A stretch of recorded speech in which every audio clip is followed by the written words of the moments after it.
How is everybody today? Pete here at Spawn Fly Fish, ready for another fly tying adventure with all of you. So today we've got a fun one. We're going to tie a carp fly, specifically a snail. And this is a snail that is semi-realistic, it's semi-articulated, and it sinks like a semi.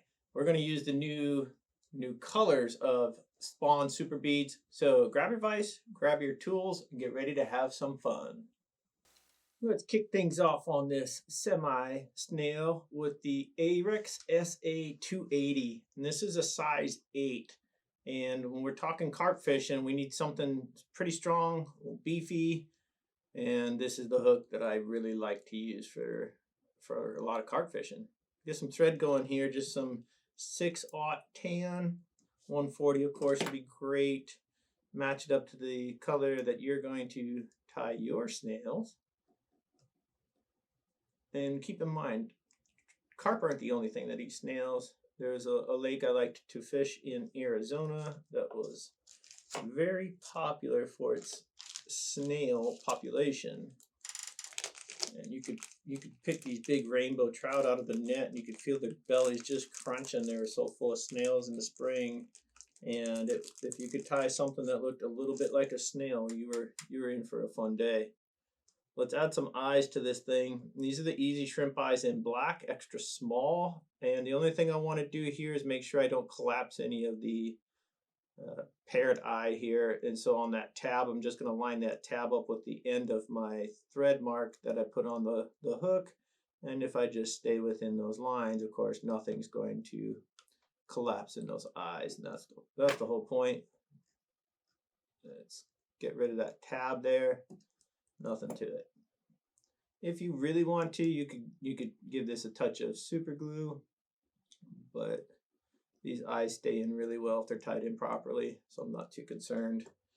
And next, we're not going to try to float this hook completely. We're just trying to remove some of the weight from this hook, and at the same time give it the look of a snail neck.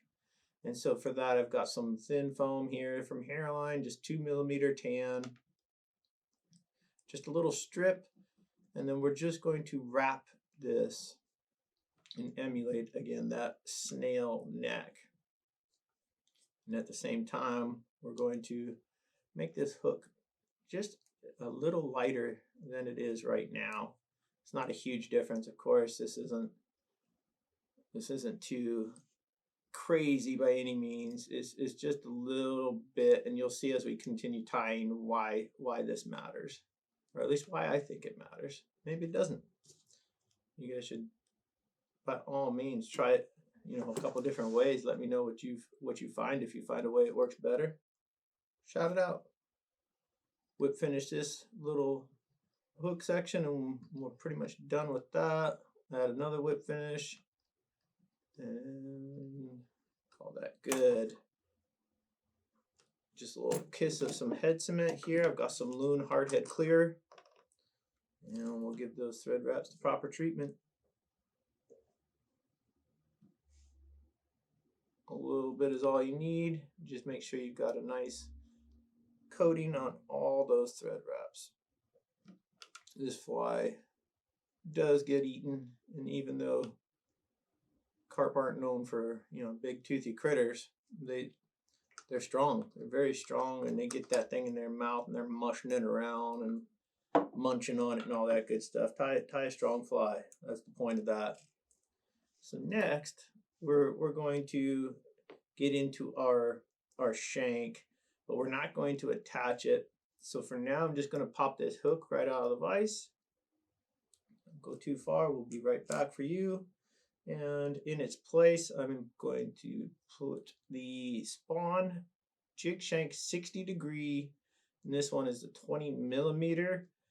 The big thing here is this beautiful Spawn Super Bead. This is one of the new colors we just got in this week. And this one is metallic brown. If you're new to these beads, this is a 6.3mm bead, full tungsten, extremely heavy. It is a full 2 grams. That's a lot of weight. And I told you this thing was going to sink like a semi. I wasn't joking. We need this thing to get down pretty quickly, get in position for those carp that are cruising. You don't want to cast, you know, necessarily too close to them because they're a spooky fish, right? They don't care for that. But this, you know, you can still get it down in a short period of time. So if you're late to see these fish move, and you still have a chance. So again, 20 millimeter, 60 degree. I've already tied that arm down, and I've got 11 wraps of 0.020 just to hold that bead into place and to also bridge that gap, if you will. And so my underbody's more even between the bead and the arm. I didn't want to bore you guys too much with that. You have seen it a couple times. I'm going to attach the neck of our snail. I'm going to use some spider wire or some braid, whatever you have. If you have some braid, that's great.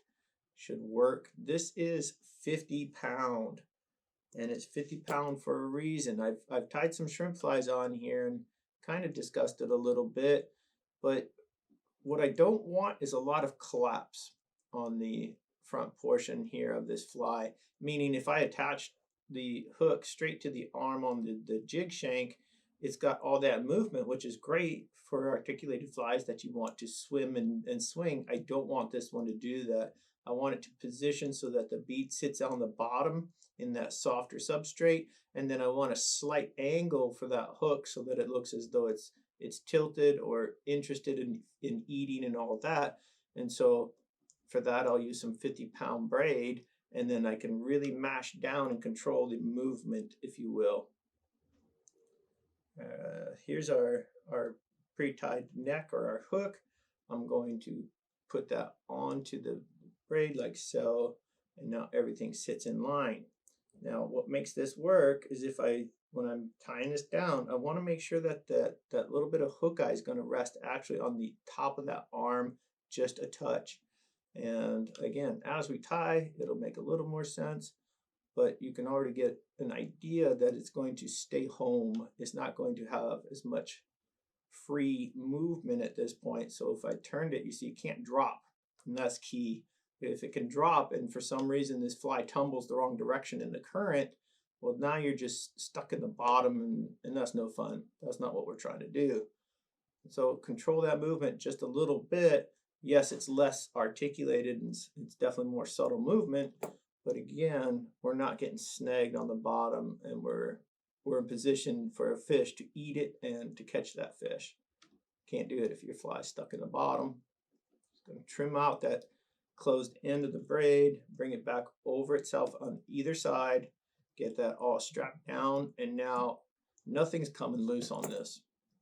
I don't care how big that fish is. Have at it, Bubba. So now the metal here. I don't think it's a game ender by any means, but could we do something to make it better? Yes. So let's do it. We've got some CDC, and this is Nature Spirit CDC Tannish yellow. I did clean out a little tie-in point there. And why CDC? Well, I'll tell you. When this stuff gets wet, it's very clingy, and it should grab onto that foam neck at rest a little and cover up some of that metal. So that's the first thing. The other part, it's CDC. So on each barbule, it will grab a little bit of air, and underwater, those little air molecules will release. And so it looks as though it's trying to move. It looks as though it's breathing. All these things, like in a regular bug. Let me get my thread back here so I can catch this thing and tie it off. On a regular bug, you know, that signifies pupation, all these different things under the surface. Well, CDC is not just for dry flies. Don't be afraid to test some of these materials, you know. Step outside the fly box a bit. There we go. You see, it's nothing fancy, but if I were to get my fingers wet and slick it down, you'd see that it would just grab onto that neck, and it would look like a continuation here, and that is 100% the point. Last element here, we've got some chenille. Specifically, this is the small stonefly chenille from Fly Fish Food. in the seal brown ginger. And yes, by all means, you could use a medium chenille, a large chenille, whatever you want to do. I like this one because it's a great color and it has worked very well for me. But two, I like the control factor of this because, again, I want to be in charge of the movement here, and I want to be in control, of course, of the overall shape. So what we're going for is something with a bit of a peak here, and from the connection to the middle, and then a taper down.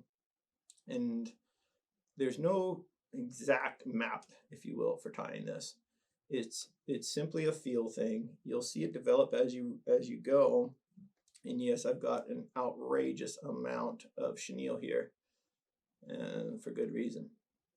So at this point, I could continue to the bead, but I know I want that to taper down toward the bead. So I'm just going to stop a little bit shy there of going all the way to the bead and work my way back. So at this point, I'm again still playing with that little bit of braid, right? And we also have all the CDC now. So watch that very carefully. Do you see it's going to grab? I'm cheating up to the very last portion of usable space on that jig shank. And now it's even more controlled. So yes, it can move side to side. Great, I'm all for it. I just need it to not be able to fall or collapse all the way on itself. And we've already got that accomplished. So at this point, again, not going to go all the way to the end. And you'll see, just be patient, keep working this chenille. It doesn't have to be perfect. Not even close. I don't know when the last time is you spent an adventure snail hunting, or if that's even a thing, but I'm a sucker for looking at bugs and food, different prey items, and different fish. But by no means does this have to look exactly like an actual snail. It is in the right place because you're throwing it there, and these fish know it's on the menu. Just give it something somewhat of a semblance, and you'll be good to go. That's it. Calling that great. Is this the most beautiful fly you've ever seen? I don't think so. Is it one of the coolest? Absolutely. Does it catch the crap out of carp? 100%. Trim that out. You know how this goes. Time for 2 more whip finishes, and then Pete might have to take a little time off today and go fish this thing. Pretty nice out today here in El Waco. I don't know where you guys are, but when it's nice out, sometimes you just take advantage and go fishing. And there we go. That is our Semi Snail. And again, why? Well, it's semi-articulated, semi-realistic, sinks like a semi. That's a big bead there, folks. But it's what you need if you're fishing to easily spooked fish, which carp are. Very sensitive, 2 lateral lines. They can feel the vibration of you walking down the bank to get to them. Believe me, they know you're there. Let me try to get back on camera here with this fly here.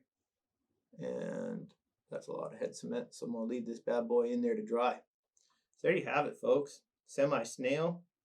And the only thing left to do is tie a couple yourself, get out there and fish it, and see that I am dead serious. This thing is an animal. It catches so many fish.